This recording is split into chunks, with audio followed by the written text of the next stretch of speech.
You know you're just being filmed.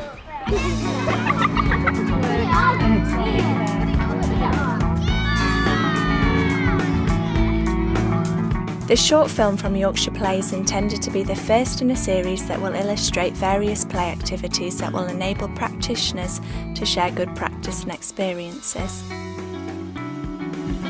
This film is all about fire play. Fire play polarises opinion, but the chances are that you're already doing it. On birthdays, do you let your children and young people blow out the candles on their cake? That's fire play. What about barbecues in the summer? Well, that's fire play too. Fire play is something we can all do safely. It's all about good planning. We're going to take a look at a variety of fire activities to suit all age groups and ask practitioners to share their thoughts with you. Our first fire play activity is at an after-school club at Acombe Primary School just outside of York. For this activity, you'll need lots of unwanted cloth or old clothes, scissors to cut it up with. You'll need to use chicken or garden wire to hang your sculptures. Other items you'll need to complete this activity safely are 4 to 5 foot wooden garden stakes, a sturdy hammer or mallet and some safety gloves. We're putting in 4 in a square so we can put wire in between to hang the sculptures on, and then we're going to put 2 either side, and that's for the panels, the different kind of fire play where they come and actually weave the picture into the chicken wire. Mandy actively involves the group in the discussion about her risk assessment. You must be careful when you're using the equipment. Any problems, any questions, just ask any of us, okay, and we can help you.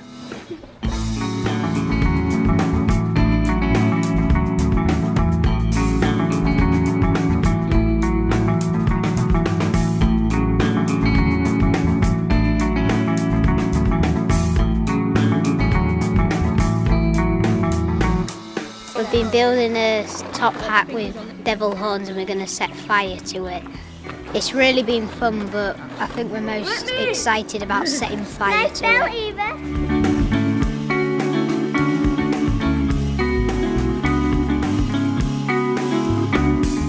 In this instance, a practitioner is using an accelerant to enable the sculpture to burn quickly. Obviously, any accelerant should not be used or handled by anyone other than an adult.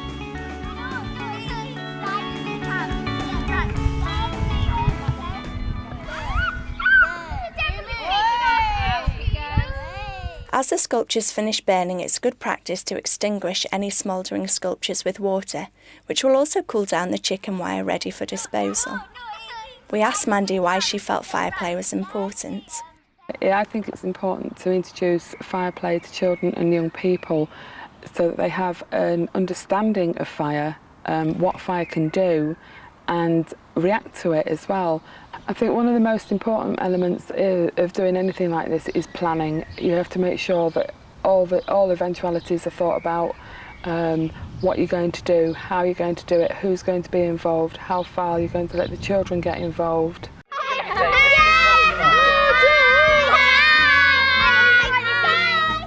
Fire pits are an effective form of fire play that can introduce children and young people to some very simple outdoor cooking techniques.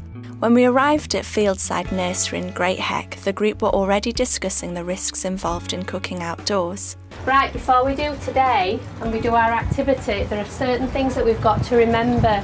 But what can fire do to you, Phoebe? It will burn you. It can burn you. If you get too close to the fire today, it could burn you. It will get very, very hot. Again, it's essential that children and young people are involved in risk assessment. The group is going to cook sausages on sticks. They're also going to build an oven to use to bake cakes. For these activities, you'll need a fire pit, plenty of barbecue bricks, paper to fold and burn, twigs or small pieces of wood to go in the fire pit. To make the oven, you'll need a large cardboard box and lots of silver foil to insulate the box and make it heat resistant. As you can see, this activity is adult supported, but the children are thoroughly and fully involved in the preparation.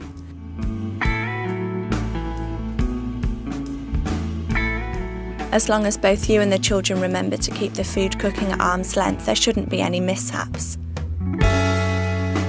At At the end of the activity, when the fire is no longer needed, put it out using water or sand to make it safe.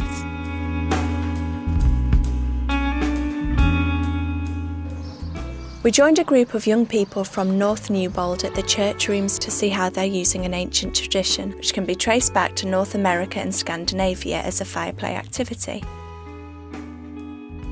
For this activity, you'll need plenty of A4 paper to fold into boat shapes. The young people here are using sticky back plastic to waterproof their boats. Don't worry if you don't have any, as this isn't essential. Cindy, a fire play expert, has been thinking about her risk assessment. Well, one of my main concerns is actually getting the children down to the water along the roads and dealing with the traffic. And then when we're at the water, it's making sure that the water's not running high enough to cause any health and safety issues. And equally that if they've got appropriate footwear if they're going to stand in the water and that they haven't got bare feet. Water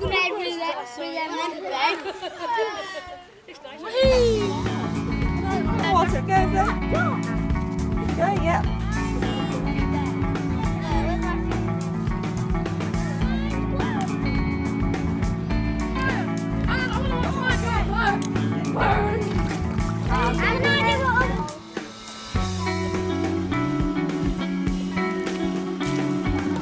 This project is also home to other young people.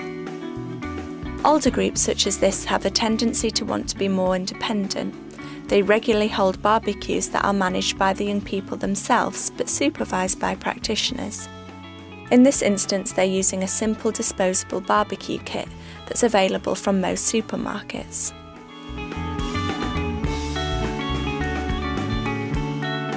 Our final activity is happening at Stonebridge Adventure Playground in Hull. The group have just completed their risk assessment and Lorraine, their group leader, is giving them final instructions. So we know how to keep safe then, don't we? We've been through the risk assessment and we know what we are allowed to do and what we're not allowed to do, don't we? Some of the young people disperse and forage for wood to use to build their bonfire. Others stay behind to prepare some safety measures.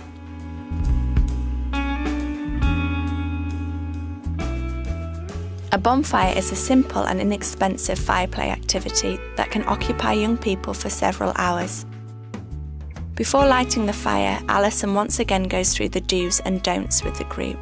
Right guys, we've built the fire now, okay?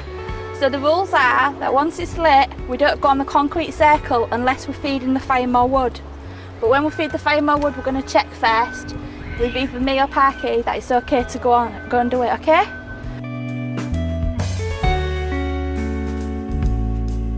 Again, this is an activity supported by adults, but it's the young people who drive it forward.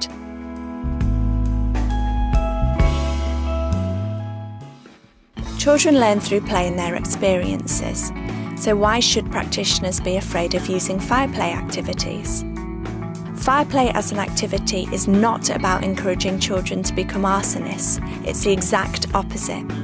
Fire play activities can help children be aware of the risks they take when they come into contact with fire. They can learn how to treat it with respect. I hope that some of the examples you've been watching give you the confidence to try out fire play activities in your own settings. Remember, it's all in the planning. Thank you.